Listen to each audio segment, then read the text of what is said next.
How's everybody doing today? So we're going to have a fun presentation. It's going to be interactive the entire time. If you saw me talk last year or even the year before that at Accelerate, I'm going to build on previous themes. So you're going to hear some repeats. Raise your hand, by the way, if you're here last year or the year before. Okay, so you'll have some of the answers. I'm going to reach out to you and ask you, if you remember some of these themes, particularly since I want you to remember them, and hopefully they stick a little bit. And then we'll build on that, talk about how we're using WorkBoard at 8x8, how we're leveraging AI, how I've done this in the past at VMware. And then one of the things that David didn't mention is that I had like a gap year between my time at VMware, where we were acquired by Broadcom, and then I was done working there. They released the CEO. I worked for the CEO, and the entire staff was released. We knew it the entire time that we were gearing up for this acquisition. We were very excited about the exit that we were receiving. During that gap year, I worked very closely with the WorkBoard team, helping them to drive results for their key customers. And so in other words, we launched a company, it was super successful. We were able to help customers take the WorkBoard tool, turn it into outcomes. And I say all this not to brag, but to say I have a lot of insights and thoughts and at least perspective on how you can leverage this tool for specific outcomes for your teams as well. Now we're doing this at 8x8, super exciting, and excited to tell you what we're doing with that team. By the way, I've changed my presentation like 50% from what I sent to David a week ago. David, thank you for being flexible and allowing me to do that, but I did it because as I sat through the EAB this week, the Executive Advisory Board, which is where they bring in C-suite leaders from some of their biggest customers at WorkBoard, and we all kind of learn about what the new tools and gadgets and features are that are coming out. I heard about some really cool things that I wanted to incorporate in my presentation, so I completely changed it because of that. Let me ask you, what are some of the things, as you listened to Daedry yesterday and you saw some of the demos, what are some of the things that are really resonating with you from a features perspective or things that you want to hear about? And let's see if that's what I captured for the presentation. Agents, AI agents, that's a huge one. We'll talk about that for sure. I'll talk about how we've been doing a workaround for that at 8x8 because we don't have AI agents yet with WorkBoard. In other words, when I saw that, I breathed a sigh of relief because I said we've been doing a lot of work to create the same outcomes with AI agents that we had to manually build. I'm super excited to see that internally within the tool. What else?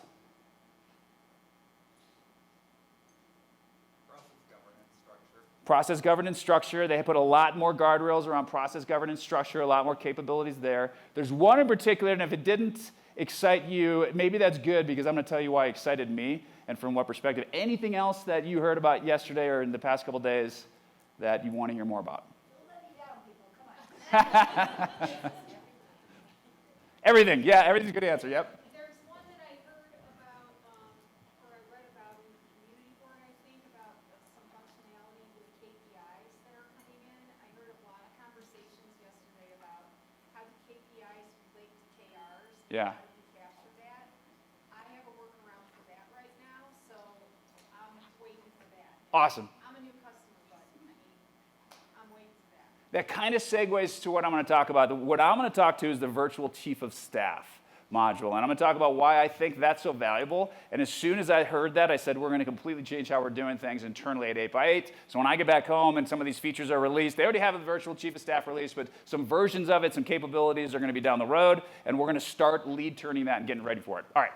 With that, last year, if you came to this presentation, you heard me say that I wrote a book last year. The book is done. It is still yet to be published because I keep adding chapters to it. And I'm not writing it to be a bestseller. I'm literally writing it just so I can capture all the ideas about what it takes to transform for this era and to be ready for what I'm terming the insight age. And when we think about that, what I talked about last year is that we're effectively leaving the information age. And if you have a little gray in your hair like I do at this point, you remember the era when the information age came about. And I don't mean the information age as in like the 1950s when, if you look in history books or in the Wikipedia, they'll say the information age started then. I mean the age when you had all of a sudden universal access to information, right? Not just digitized information existed, but all of a sudden you had universal access to it. The example I always use is I had a friend in high school named Andy, and Andy was a sports fanatic. And I went to high school in the mid-90s, and whenever we would want to know, who won the MVP for the Major League Baseball teams last year, or, who's got the most interceptions in the NFL, we would go find Andy, and we'd ask Andy, and Andy would say why, Mark McGwire had the most home runs last year. I have not called Andy to ask him sports trivia questions in about 25 years. Why? Why have I not called Andy? Because I have Andy in my pocket, right?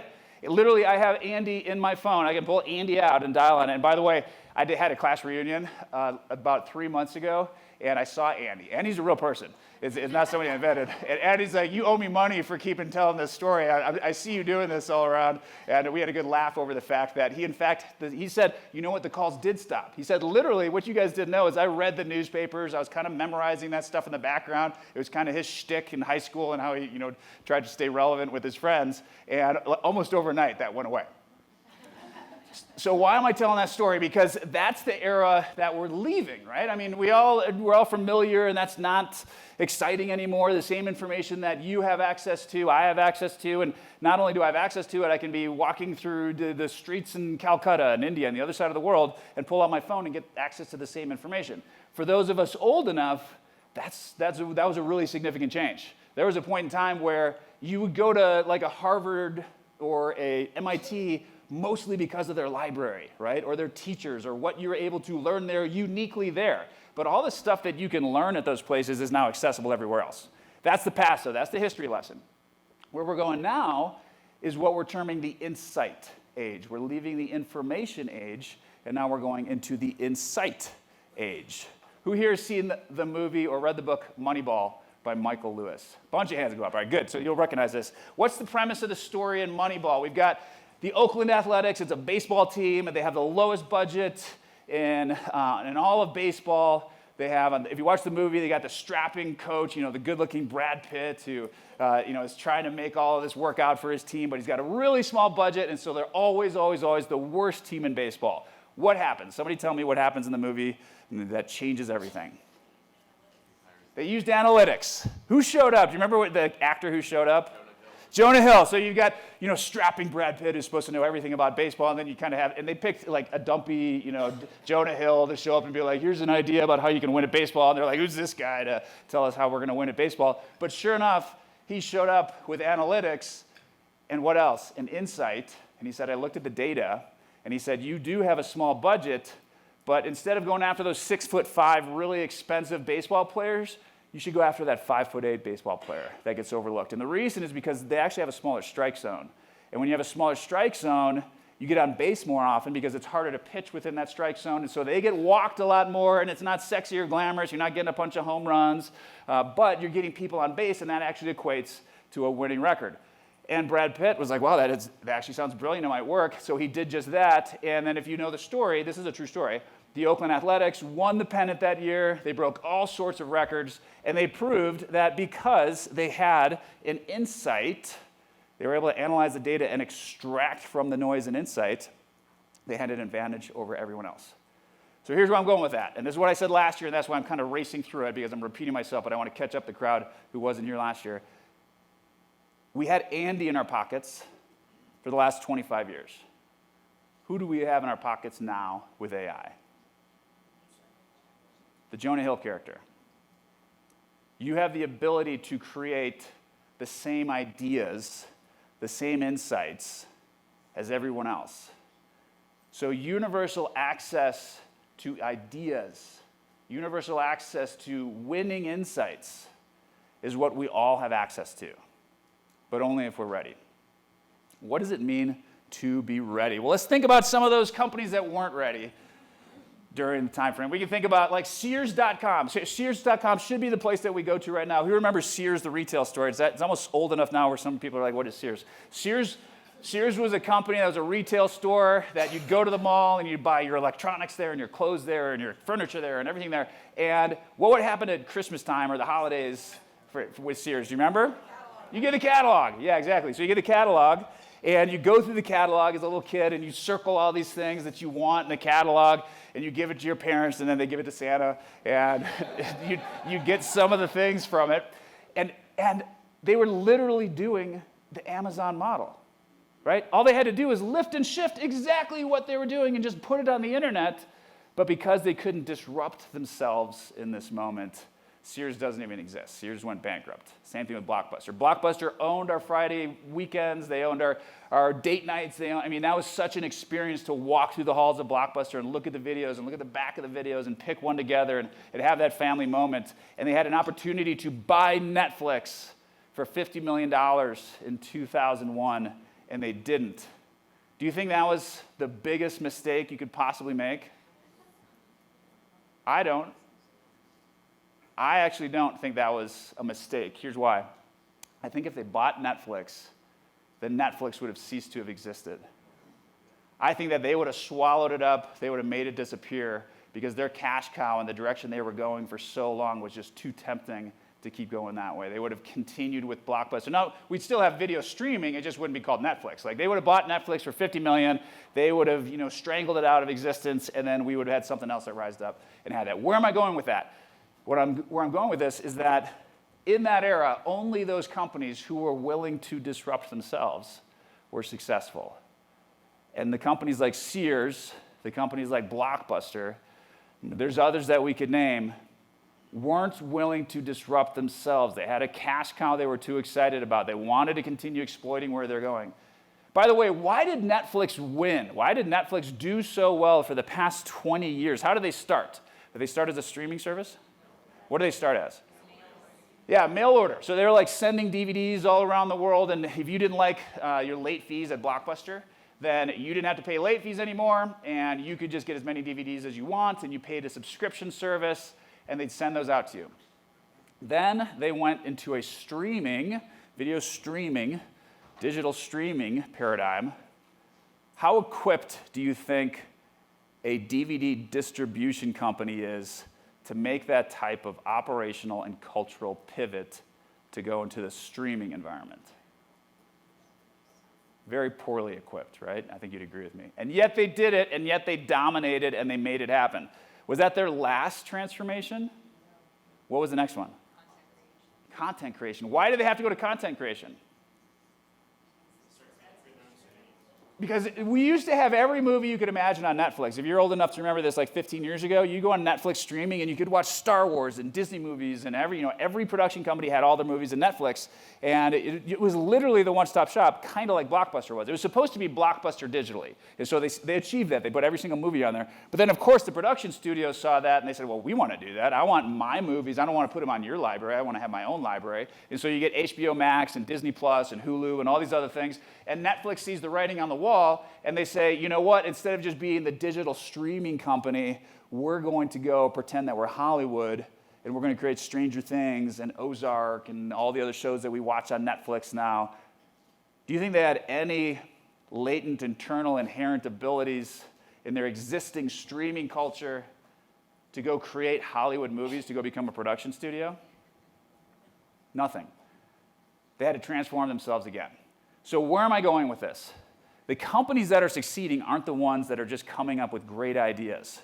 Matter of fact, the great ideas are in our pocket. Everyone has access to those same great ideas. So from this point forward, our success doesn't hinge upon our ability to come up with the great idea. It's ability to shift our culture, our operating model, our business model, our tools into that new direction. And that's why things like WorkBoard are so important. And I don't sell WorkBoard, I don't get paid to do this, but I'll tell you all the reasons why that's a critical tool in the background for that transformation that you're pursuing. Along the way, here's what we're doing at 8x8. Really excited about this process. We're doing training every week on AI. We're a publicly traded company, which means we have to answer to shareholders, which means we get a lot of scrutiny on everything that we spend our time on. We got about 2,200 employees, and every Tuesday, I spend an hour with all 2,200 employees, and I teach them a little something about AI. We start at the beginning of this, and we say, here's prompt engineering, here's how you curate data for it, you keep going down this path. These are, we made these up, but they're logical steps in the process to know AI. If you don't recognize all these names, that's fine. This is exactly what we had to teach our teams. And then we spend the last half hour of each one of these meetings just asking for use cases from the group. And people will show up with these incredible AI use cases, and they'll say things like, I had to go fight my property tax increase. I got a note from the government, and they said my property taxes were going to go up, and I needed to fight it, and I have no idea how to fight it. And so I put it into AI, and I said, how should I fight it? And it said, well, go find some comparables around your area. Matter of fact, I'll do that for you, and here's the letter that you should write. And they told a story about how using AI, they were able to successfully fight this. And I told a story about how my basement flooded. And this is a true story. My basement flooded. They had to take out the walls.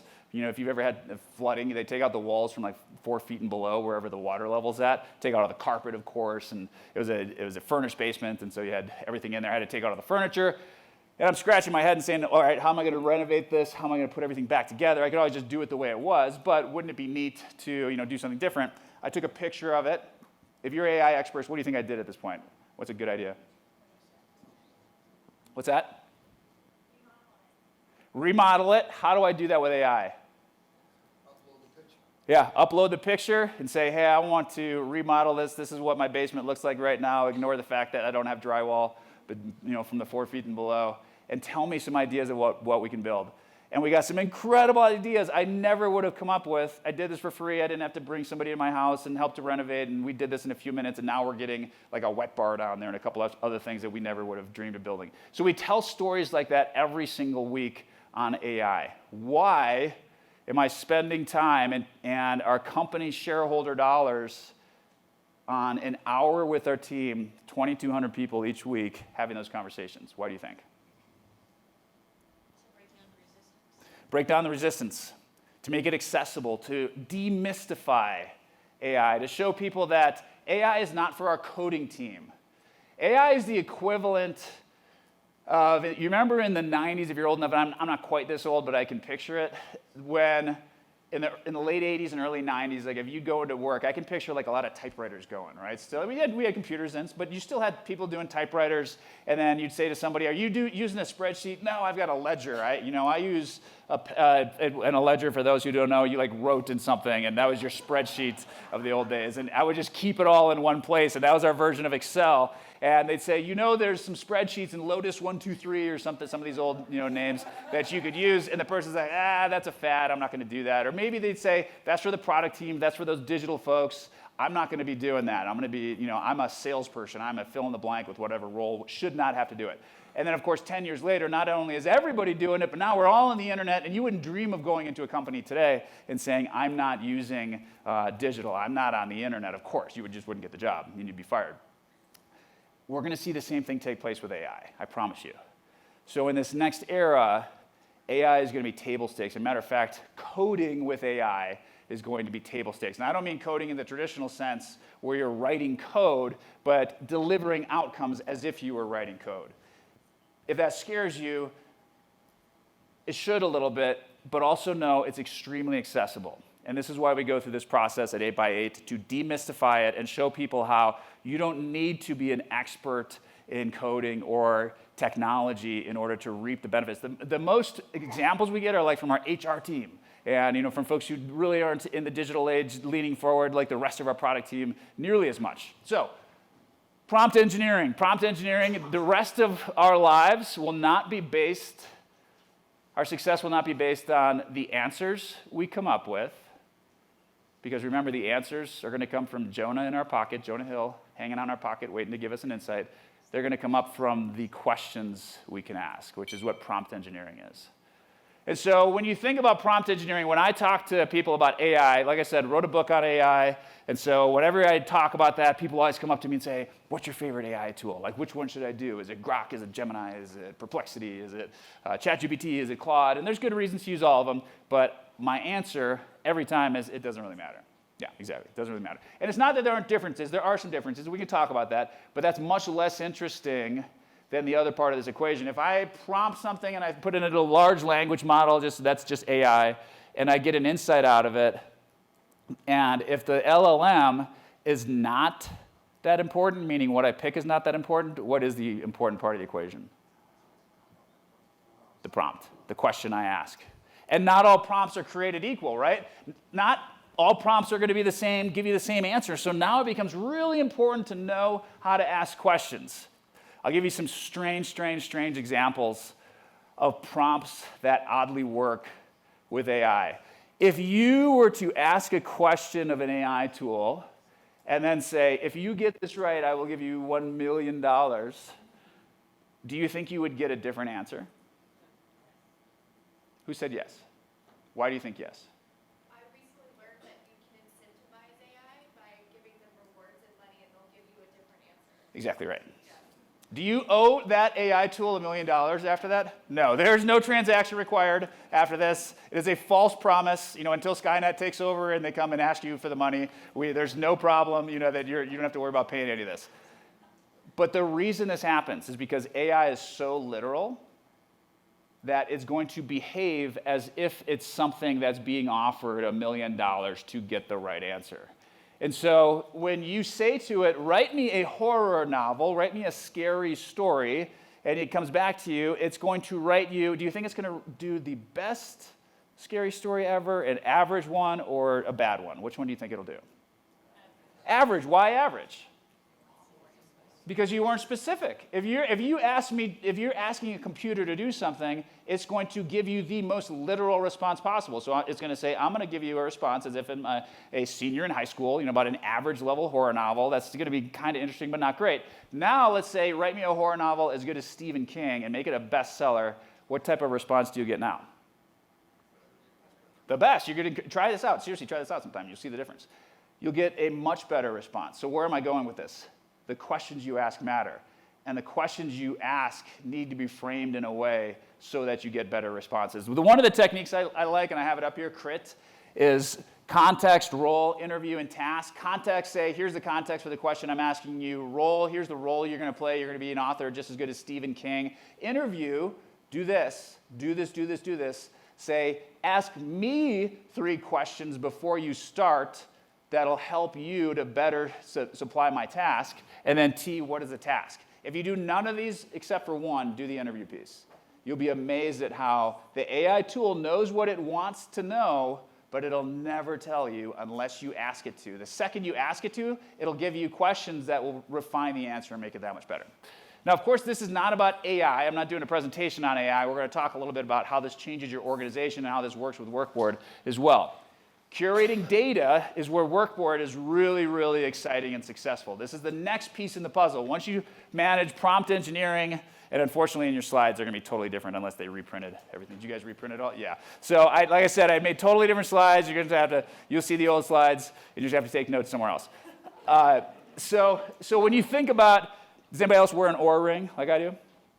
One hand, one up, just a couple. So I got this one from Pat Gelsinger. He got his from Michael Dell. Pat Gelsinger is the former CEO of Intel and then VMware before that. 2 tech titans who say, you got to wear this. I started wearing it in 2019. And in the background, it's been tracking my heart rate variability, my sleep, all this other data. And it was fascinating. It was interesting. I could open up my app, and it would say, like, this is what happened in the past. You didn't sleep very well last night.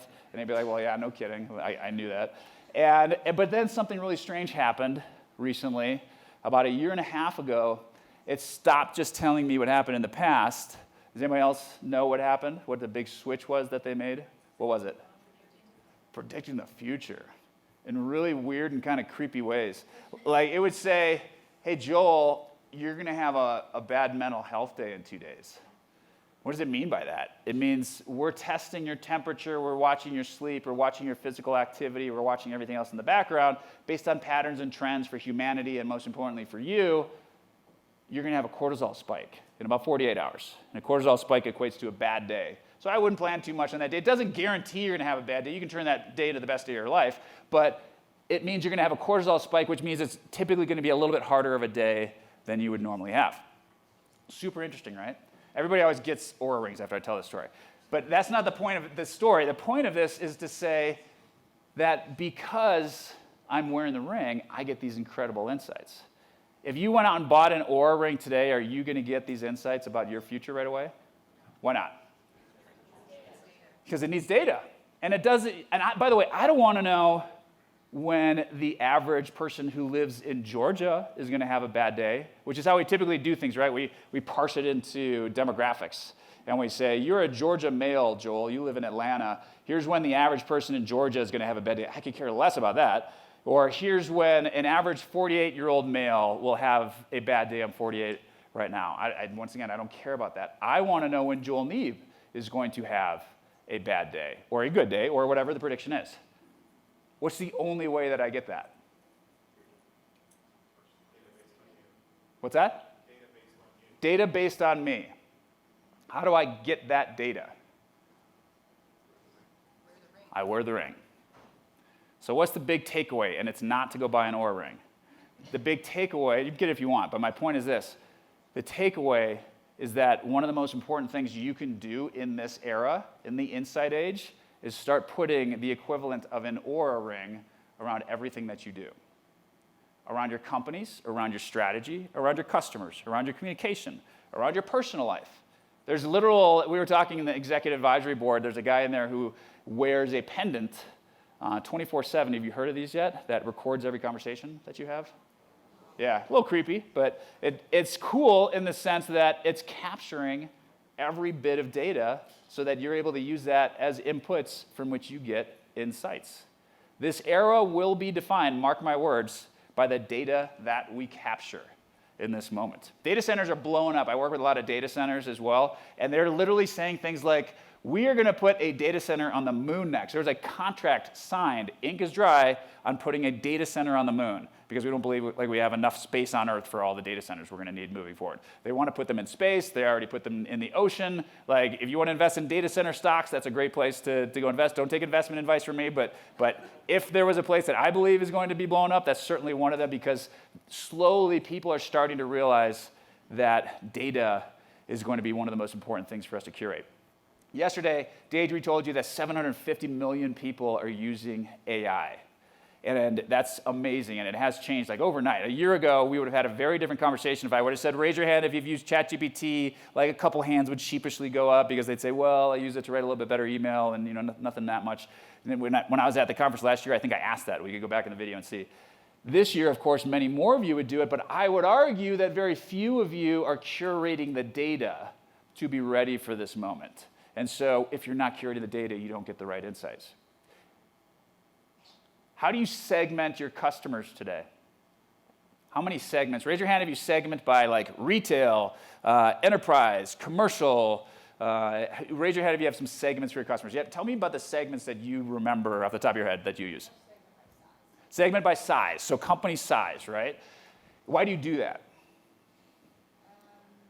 Different sales cycles, different post-sale needs. Yeah, because you want to treat them in the ways that, the trends represent their actual customer needs, right? So I wouldn't go to somebody in retail and talk about something from oil and gas, right? It just makes sense. They wouldn't have the same needs necessarily. They might have some similarities, but the Venn diagram doesn't overlap that much. But it's expensive to do that. So most companies, if you ask this question, they'll say, I have like 5 industries that I serve, and I'll go hire somebody that used to work in those industries because I need a subject matter expert so I understand exactly all the pain points from those industries. And so I have like 5 different segments that I'm working with. Would you like to have more segments? Would it be better if you had more segments? Why don't we? We're not stupid. Why don't we do that? Complexity, cost. I mean, it's hard to do that. It's hard to go, we'd love to have a ton more segments, but it just gets more expensive to do that. Would you believe me if I told you in the future you will segment your customers by one, by that individual customer? We already do that at 8x8. So just as I'm segmented by my Oura ring, like I told you, they don't segment me by guys in Georgia or 48-year-old males. They segment me by Joel Neeb. Hey, Joel Neeb, here's what's going to happen to you in the future. You will segment your customers by one. But what is the requirement for you to be able to do that? That you have their data first. Let's talk about the differences in data, and here's why WorkBoard is so valuable. If I told you, remember my Oura ring captures my sleep, right? And it tells me like how long I slept. It tells me the REM cycles. It tells me, when I was up in the middle of the night, all the things that I may or may not even want to know, but it's still there in the background capturing all that data because I have the ring on. If I gave you the choice of taking the data from one of 2 sources, if I said to you, hey, I also keep a sleep journal, which is a thing. People do this. You wake up in the morning, you say, I feel like I slept 8 hours last night. I got up to go to the bathroom. I didn't fall back to sleep for an hour. I was up from 2 to 3:30, and I had a bad dream, or I was anxious, or whatever it is. You write that stuff in there. It's not nothing. It's helpful. you have a sleep journal. Let's say instead of the Oura Ring, I did the sleep journal for the last 6 years. And I said to you, you can have either one to use as a data source. Which one do you prefer to get? What? Why the Oura Ring? I spent a lot of time doing that sleep journal. I put a lot of information. I wrote a lot more things, and I wrote about how I feel on a scale of 1 to 10, and just my assessment of it. Why do I want the Oura Ring? Yeah, because we all have cognitive bias. We all have recency bias, which means I think about the things closest to when I woke up. And a lot of times when I open up my Oura Ring app, I'd be like, oh, I totally forgot I was up at that time. Like, I don't even remember being up for that 20 minutes, but now that you say it, now I'm looking at that, yeah, I was up for like 20 minutes and got a drink of water or something like that and went back to sleep and I forgot. And so we make errors as humans. By the way, this is, once again, don't take stock advice from me, but I'm just going to tell you predictions. This is why I think Salesforce is in trouble. Anybody from Salesforce in here? Good. I think Salesforce is in trouble because Salesforce, for a long time, has been a sleep journal. We take our salespeople and we say, how did that deal go? You tell me what you thought about it. Write down what your interpretation was. And once again, that's not nothing. It's great. It's a forcing function. It makes us have to get data into one place. And before Salesforce, you didn't have any of this information. And so our account execs would say, we talked about these 5 things. Here's what I think their pain point is. Here's how I think we should approach them. Here's the next steps that I'm going to take. It's a really good process for us to go through. And if I told you that you could have every transcript from all the calls that you've had with those customers 10 years ago, would that excite you? Why not? Do you have time to read all those transcripts? I don't. I'm not going to pour through those and try to get through it. I'd much rather be like, hey, look, you were there. You were in the meeting. You decipher it. You interpret it. That's why we pay you. You just give me the 5-line summary of what took place. Because Salesforce was invented in an era before AI existed. And so Sleep Journal is what they keep. But when you get into an era where you can now look at all the messaging, where you can look at all the transcripts, and AI can do this, and you have a Jonah Hill type character, an army of Jonah Hills, looking at all this information and extracting the insights for you, all of a sudden it becomes much more valuable to have that data by customer. And by the way, I'm sure Salesforce is way ahead of this. I shouldn't say that they're in trouble. They're probably thinking 6 steps ahead. They're a brilliant company. But if they just continued down this path, they would be in trouble. So where do we go with that as we think about WorkBoard and what we're doing for all of our companies? We said earlier that the prompt plus LLM equals insight. We'll add one more variable in there, and that's data, except it's not just data. I don't want the world's data. I don't want to go into ChatGPT and say, when is the world going to have a bad day? I want to say, when am I going to have a bad day? So it has to be curated data. It has to be data that's relevant for me, right? I'll tell you another use case. This is one I used in front of my company the other day.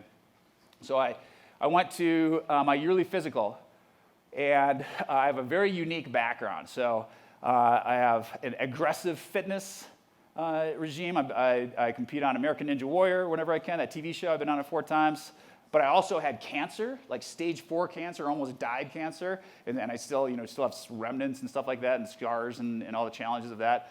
And some other weird things going on with my body. And so when I was getting ready for this physical, I said, I want to use kind of the Oura Ring concept. I want to ask AI if there are additional tests that I should take to go into this. So what do you think I did?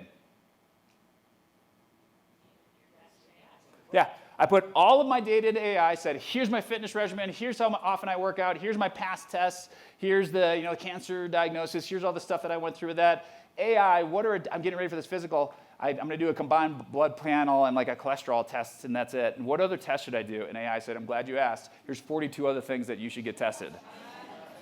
And so I'm like, oh, my doctor's going to kill me, but we'll see how this goes. I walked in there with this list of 42 things, and as I rattled those off, each time she was like, oh, yeah, that's a really good one. Yeah, you should totally do that. Oh, yeah, that's a good one for you. Oh, yeah, for you, for sure. After a while, of course, I'm like, well, why is AI telling me this and not? I thought we were supposed to have this conversation. And so I get all the results back, and here's the real kicker.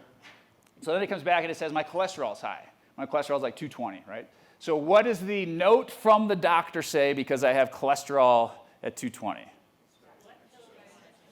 Yeah, what statin do you want to take? You need to cut out all red meat. You need to work out more. All this typical stuff, right? And of course I took all of that and said I got my test results back, AI. I put that into AI. And I said, what do you think about all this, particularly the cholesterol one? I don't really want to change my lifestyle. I feel pretty healthy. I feel good, but I'll do it if it makes sense. And AI said, based on the fact that you've had what's called a calcification test, where they look at your arteries and they see if there's any plaque, and they're like, you had no plaque in your arteries, you're very active, you have this blood type, actually, your cholesterol level is spot on for where it should be. That's exactly what it should be right now. That is extremely healthy. And so I just took AI's advice, and that's how I'm living my life, right? No, of course not. I took it to my doctor, and I said, all right, one more question. Let's do a follow-up. This is what AI said about what you told me. And she's like, yeah, AI's right. That's what it is. And I said, well, why aren't you telling me this? Why does AI got to tell me? She goes, well, we haven't caught up yet. She goes, I know that, but the boilerplate answer that I'm required to give you at this point, when you look at a test in isolation, is that you have cholesterol above a certain number, and so you need to do a statin, you need to do the X, Y, and Z. I'm not throwing the healthcare industry under the bus. I'm really not. They're wonderful people that are trying to help us out. I'm just telling you how slow the world is to adopt these things, and how it's going to be up to us to lead them on this transformation.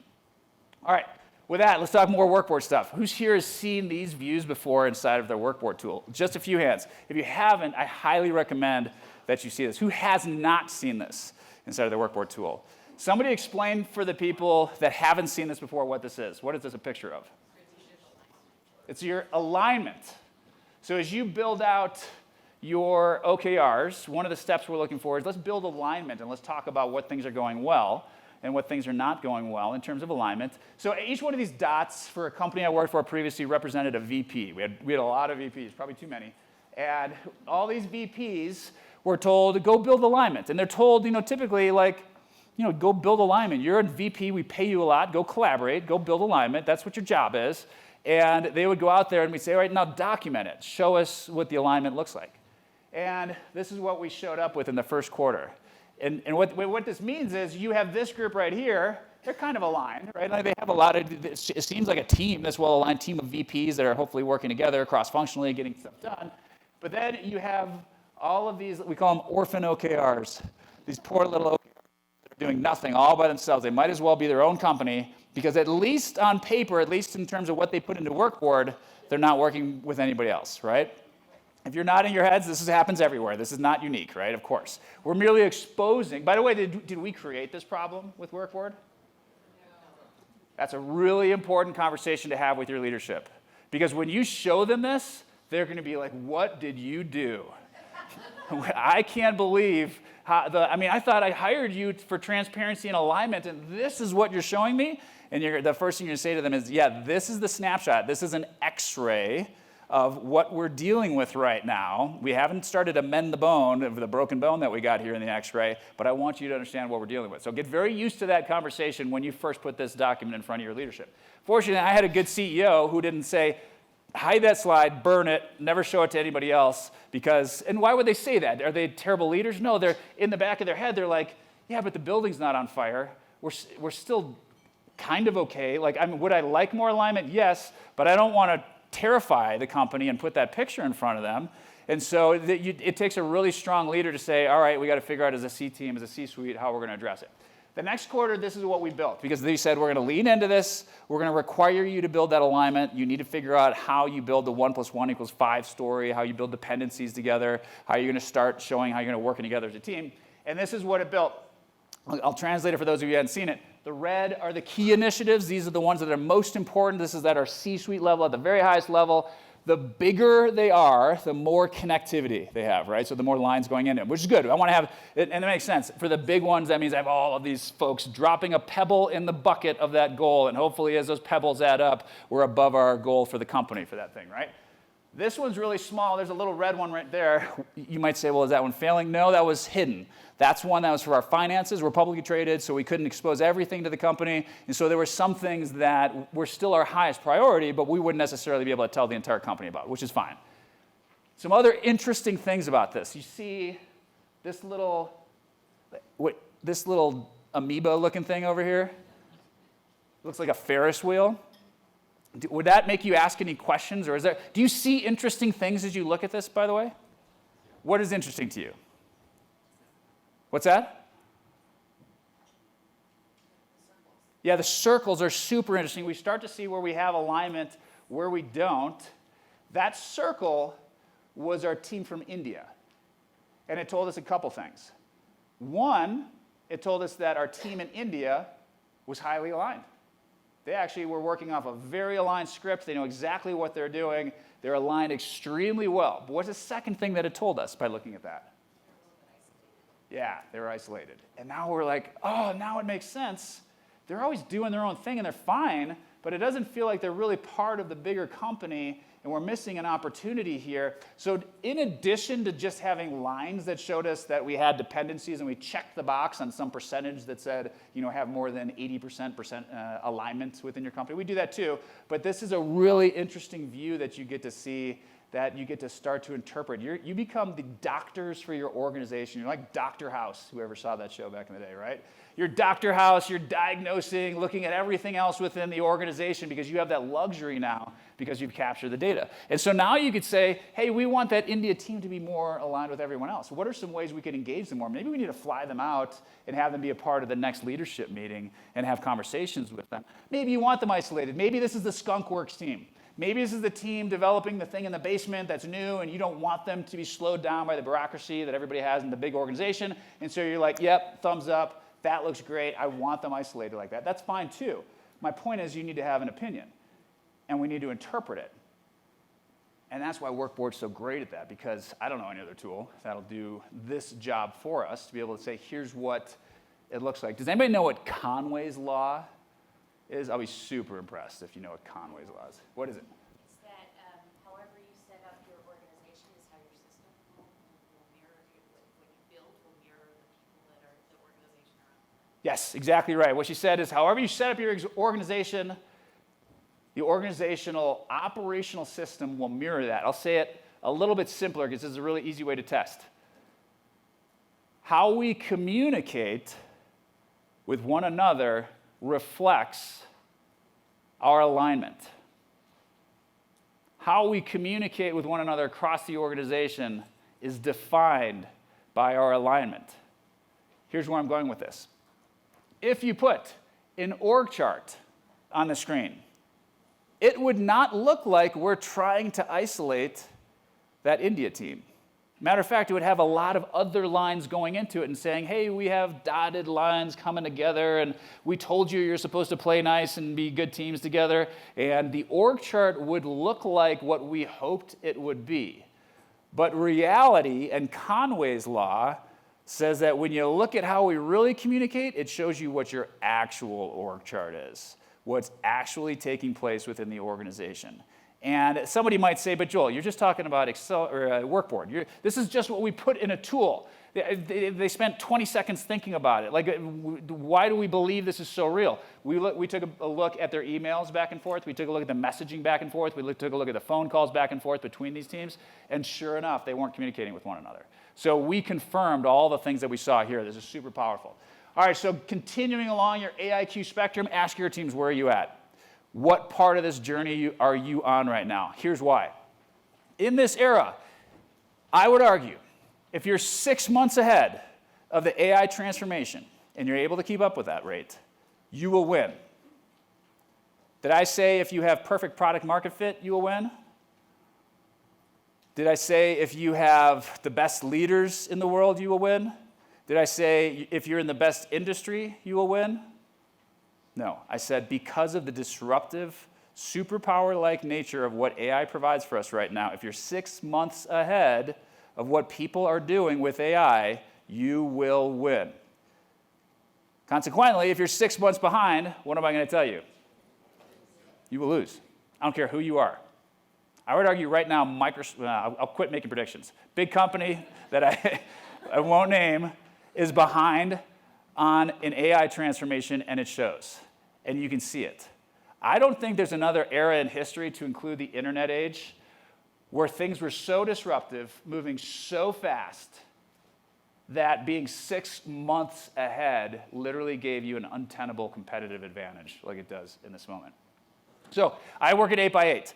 I'm the Chief Transformation Business Operations Officer at 8x8. I'm going to tell you a little bit about our story. First, worst name in history. We all acknowledge that. This is a 30-year-old company. Somebody in the elevator this morning asked me, is that a mattress company? Is that like 8 feet by 8 feet, right? And somebody else recently said 64, like it's just a math problem you're supposed to do. Regardless, we love our culture. We love our company. I'm very proud to work at 8x8, and I actually wouldn't change the name at this point because it's kind of interesting to bring it up that way. But let me tell you what our story's like. So, and how we're using AI and how WorkBoard and OKRs have helped us focus. One of the key problems with AI is it's almost too unlimited in its potential, right? There's almost too many things that you can do with it. We'll give you a study that they did a long time ago. They took a house in the middle of nowhere with huge grassy plains all around it in a beautiful place, probably a place like we're at right now. You know, you could go out and explore the hills. You could go, run and play. And they brought a bunch of kids to this house. This is an actual research study they did. And they had the kids inside the house, and they told the kids, you're going to get to go play outside. And as soon as we open this door, you're going to get to go play and do whatever you want and look at all this fun stuff out there, and you just run and play to your heart's desire. Got them all excited about it. They had two scenarios. In one scenario, they had a fence that was about 500 feet away from where this house was located. And you could not go beyond the fence. The kids were told you cannot play at the beyond the fence. So you can only go to that fence. Whatever's beyond that, you can't go see. And they had another example where they didn't have a fence. And they said, just go wherever you want. In both examples, they opened the doors and they told the kids to go run outside, play wherever you'd like. In which case did the kids venture out further? The fence, but I just told you they're bounded with the fence. There's safety to the fence. There's some understanding of how far they can go to the fence. They're bounded in what they're going to accomplish by going to the fence. The kids hung around the house without the fence. They didn't venture off in what you think they'd do and run off in the hills and go play 2 miles away, and then you got to go figure out where the kids went. They literally stayed right next to the house. And I think a lot of us do that when we don't have the right boundaries, when we don't have the right focus. When we tell our teams that the worst thing you can tell your team in this era is the sky's the limit. I hire smart people, and I trust them to do smart things. Ugh. I hire smart people, but I tell them what to do. And I take their inputs, and if my inputs are wrong, and they say, hey, Joel, I think we should do this slightly differently, and they're right, I'll adjust. But my point is they want to know the boundary to execute, because once they get that boundary, they'll go run to that boundary and go push up against it. And the next time they talk to me, they'll say, Joel, we need to push this fence out 50 feet further. Look what we could accomplish. And I'll probably agree with them, but we need to reach that boundary first. That's what something as unsexy and unglamorous as OKRs allow us to do. When we have a team and we give them the bounds and we tell them what we want them to accomplish and we set that fence around their activities, that extreme focus. So, our marketing team had a problem at 8x8. When I joined back in January, I'd been working with the company for over a year at that point, so I know them very well. Joined in January, I said, I'm going to make you super uncomfortable. We're going to go 10 times faster on 1/4 of the things. I brought in WorkBoard to show what the 1/4 of the things would be. And then people would say, yeah, but I'm part of the 3/4 of the things, and this is a really important project, and it's a really good idea. And of course, you still want me to do this, right? What would I say to them? Nope. I don't care if that hurts your feelings. I want you to work harder on the 1/4 of the things. We all have to be aligned to that radical focus. 10 times faster on the most important things. So we had a company that couldn't really spell AI at that point, and I'm not knocking them. Nobody really uses AI to its potential. And I was going to tell you a story about what we did in the last 3 months with marketing. So our marketing team had a huge problem, low brand familiarity, still low brand familiarity, clearly from the elevator ride I had this morning. But I'm going to show you how we're improving on that. And we had low brand regard. This is an example. This is an actual customer of ours. And I won't click play on it just yet. I'll give you the tease for it. So we didn't have a lot of eyes on us. We weren't a very sexy company. We're a telecommunications company. We do really cool things. It's a unified platform. So instead of going out and getting Zoom and Slack and telephony and all these other things, you come to us and we do it all. So we have teleconference, we have telephone, we have chat, we have all these things. And particularly for mid-market companies that are like, I don't want to figure out how to manage all these other tools. I want most of the features all in one place. I love it. Let's go with that. And so we have a good value proposition for it. But at the same time, there's some really cool, sexy things going on with Slack and with these other tools, and it's hard to keep up with them. And so we were challenged as looking as glamorous as them, besides our unified platform piece. And we said, let's take one of our customers that really likes our platform. This is Janelle. She's an actual person that is a customer of ours. And we said, we're going to make Janelle the superhero of this story. We're going to show what Janelle is using with the power of 8x8 and AI and how they're leveraging our technology for amazing things. And by the way, not just technology so you can talk to each other, but technology for communications intelligence. And we'll talk more about that in a second. So let's hear more about Janelle. So you're going to see her do some amazing things. Meet Janelle, IT manager at PrimeSource. With 8x8, she dives deep to uncover customer insights, harmonizes remote teams, tames big, scary IT problems, and when fires spark, she blasts off and lands it every time. Sometimes even before lunch. Hero on, Janelle. That's the power of you, powered by 8x8. Janelle's pretty cool, right? Can you believe Janelle was shot out of a cannon for that video? So of course we used AI to make that. And we did this about 4 or 5 months ago, and when this launched, minds were blown. Thank you. Minds were blown. They said, Janelle looks amazing. I can't believe you did this with AI. Who is this little old 8x8 that spent literally $2 million on his ad campaign to show the power of you? And this is just one example. We probably did, 24 power of you campaigns and made our customers the hero in the process.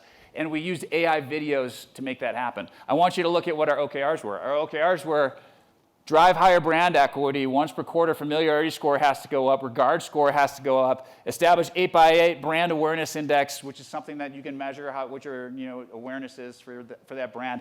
And of course, under this, there are many other KRs that are associated with that, and one of which was build out these videos. So now 4 months ago, we released these and got these really cool, massive awards. I think one of them up here, Pinnacle Award. Are you familiar with that, David, as a marketing guy? Yeah, so the Pinnacle Award is a really cool, top of the line award that you get for doing this. So I'm bragging about our team, but what I'm really telling you is that this was radical focus. This is us adopting AI quickly. This is us doing something with, once again, 6 months ahead of the curve. If I did this tomorrow, would you be that impressed? Sora came out this week. Did you see this? This new thing, Sora 2, version 2 of Sora. For those of you who don't know, Sora is this new video editing tool. You can probably do this in a matter of minutes, what I just showed you. Once again, if you're 6 months ahead, you look like a mad scientist genius. If you're 6 months behind, you look like you're putting something out that's kitschy to the market. So I wouldn't want to do this campaign today, and this is only 4 months old. And yet, because we did it 4 months ago, we got all these massive awards and all this recognition for doing it. Why? Because we had radical focus on the critical few things, and we adopted AI at scale, and we teach our team how to do this. All right, I only have 5 minutes left, so I'm going to race through some of the other things that we're doing at 8x8 that you can take notes on and consider how you apply it as well. Because I would argue I'm under NDA with OpenAI, and I'm on their executive advisory board too for some of the cool things that they're rolling out. I can't tell you what they're doing.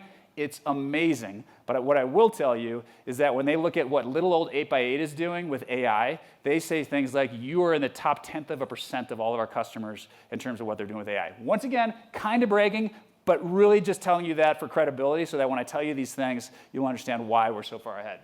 So for our 90x developer productivity, we went from developing 200 lines of code on any given day, which is about average. You hope for that. Some days you do 1,000, some days you do 0, right? Any other coders in the room? Is that a pretty good, accurate assessment? 200 lines of code, that works kind of good. We do 18,000 lines of code now, every single day, and it works. And that's how fast we're able to develop things. We have flipped our build versus buy mentality. The CIO reports into me at 8x8, and we used to buy 90% of the tools off the shelf. Now we build 90% of the tools internally. I will add there, we are not going to build a WorkBoard-like tool. So in other words, we're building a lot of the tools. We will have a deep partnership with WorkBoard. Why? Because they capture the data that we want to incorporate in everything that we do, and they're leaning into AI-focused things that we want to participate in. So that's the type of tools that you should be bringing to your company as well. Revenue per employee is the new metric. That's what you should be focusing on. And I don't mean cut your employees by half. You might have to, I don't know your situation, but it doesn't have to be that. You should be saying, I am increasing my revenue by employee by a ton, and we have absolutely done that there. Sales flight simulators. So check out this. This is a really cool one that I'm in charge of. We record all our customer calls. I take all our customer transcripts. I put them into an AI tool, and I say, behave like our customer. We're going to role play. What's the best way to learn to sell? Role playing, right? For our salespeople in the room, you talk to another person and you pretend you're the customer. That person is learning how to sell, and you go through, here's my objection that's really common. Can you overcome it? Do you ask discovery questions? Do you establish BANT, budget, authority, need, time? All the stuff that we're taught in sales. But that's limited by that one person's time. And of course, it's only as good as the role playing is for that one individual. We use our customer transcripts. We created customer simulators that are sales simulators that teach our folks anytime, day or night, in their pajamas, don't have to show up for work, and they go through these simulators as much as they want, and they're scored on a scale of 0 to 100, and they perform, and then they learn how to do that better and better each time according to our sales standards. The first person who did that at our company was our CEO. Why? Because I wanted to model the radical, candid vulnerability and continuous learning mindset we all need, and he got 100. Just kidding, he got a 67 on it. And I don't tell that story because he's bad. He's brilliant. He's a brilliant guy. He's in a podcast with Deidre. You should totally listen to it. And you can hear about a lot of these things that we're working on, and he'll articulate them even better than I can. But what we're showing is that we all have room for improvement. We all have a ways to objectively close the gap on what we're looking for in front of our customers. And so if he's willing to do that, then we're all willing to do that. What else? Virtual Deal Desk handles 99% of our cases. So now we had one person that was answering all the calls for pricing and packaging, and now we send you to an AI tool that answers that for you. So we literally have taken something that costs us 45 minutes per customer, and now we do that in seconds, and it scales across the organization. This is where you should pay attention because this is what WorkBoard will offer you. I set up all of our QBRs. We just finished our quarter yesterday, and next week I'll be getting us ready for our virtual QBR. I'll get us ready for our board of directors meeting because we're publicly traded. I'll be getting us ready for our shareholders meetings, for our earnings calls, where all the analysts bombard you and like the Carl Icahns of the world try to trick you and make you look bad. And so these are all always high stress, anxious moments. It doesn't matter how good you're doing, there's always something they can pick at. And what we'll do is we'll take all of our WorkBoard data, all of our greens or reds, our OKRs for the VP crowd and above. By the way, I mandate how we update those because I want, once again, apples to apples comparison. I don't want Oura rings that measure temperature on one hand, and then when somebody else is wearing it, it's measuring your height and your weight. And then when somebody else is wearing it, it measures your shoe size. And then when I say, how are we all doing? It says, I don't know, I can't compare all those things. I want data that is standardized. And so when you do an update in my WorkBoard tool, you're saying 5 things. What is the progress you made since the last one? What are the headwinds that are slowing you down? What are the tailwinds that are going to keep you moving forward? What are the dependencies you have to keep you aligned? And have you gone and checked on those to make sure they're going well? And then what are you doing between now and your next update? We take all that data, we upload it, we put it into AI, we say, what are the common headwinds we're facing? What are the common things we keep running into that we haven't fixed? As a C-suite, what should we consider doing differently so that we don't have 3/4 of them continuously running into these headwinds? We throw all of this into AI, and then we use that to come up with the right answers. And here's why this chief of staff thing gets so exciting. Because what I just told you I do is super manual. And I do that with a team of people that takes like screenshots of WorkBoard and puts it into AI and uses instructions, and only they understand the instructions for how this works. And it's certainly 100 times easier than it would have been 5 years ago, but it's still pretty manual. And when you think about this virtual chief of staff and what that's going to be able to do for you in the future, where now you can go in there and say, I want you to go look at all this data. I want you to look at the headwinds we're facing, the tailwinds we're facing. What are the common ones? What should I do about it? Create an email for me that I can send to my team to get ahead of this. Create a plan for the work stream that I need to go create to go tackle this initiative. That's when things get really exciting. And I'll tell you they're exciting, and I know they're exciting because I'm already doing this. All the things that they're releasing, we do already, but it's super manual, and I don't like doing it manually, and I can't wait to see all these features come out with that virtual chief of staff because I'm going to teach everybody in the company how to do it themselves. I think I'm up against time. I'd love to open it up for questions or comments. Last thing I'll leave you with is a quote. This is, by the way, this is our Aura Ring at 8x8. Our Aura Ring is all things communication. We're moving from communications plumbing, from pipeline, just allowing you to be in a conversation with somebody else, which is good. I mean, 30 years ago, that would be amazing to say, oh, you can connect on email or voice or chat or teleconference with somebody all across the world. Yeah, that's cool. Of course, that's a commodity now. We just expect that. To communications intelligence. We take all of that communication, we throw it into AI, and we say things like, what's our workforce sentiment? What are the biggest problems our workforce is dealing with? What are the biggest problems our customers are talking about? Not because I listened to 100 calls or because I have my sleep journal of my employees looking at all this data and trying to answer that themselves, but because AI extracts that from the actual communications that are taking place across the company. And that's the direction we're going next. Last thing I'll leave you with. If this sounds scary, it kind of is. Things are moving super fast. As I just showed you, the thing we got an award for marketing in about a month will be, that's okay. And everybody does that now. So that's how fast things are moving. But I'll say if you can be 6 months ahead, it will be a superpower the likes of which no one can keep up with. And I'll also add this. It's the world we want to live in. Everybody always says, isn't this going to steal my job? Isn't this going to, take away the things that I love doing? No, BS. This is taking away the things you don't like doing. At no time in history has technology ever taken our favorite thing. Like 150 years ago, I wouldn't want to go back into a factory and work at an assembly line where some robot is doing the job today and be like, I really wish I was still tinkering with that thing for 14 hours a day and did that for 60 years of my life. I have no desire to go 400 years back in time and go work in the fields in agriculture because we don't have threshers and other types of things that came along and technology fixed that for us. I have no desire to be typing things out on typewriters and having to start over again because I wish I had that back. Change is hard. I agree with that. Change is hard. Everybody should be a little uncomfortable with the change required of them to get to this next place. But remember this, it's going to allow you to do the things that you prefer to do.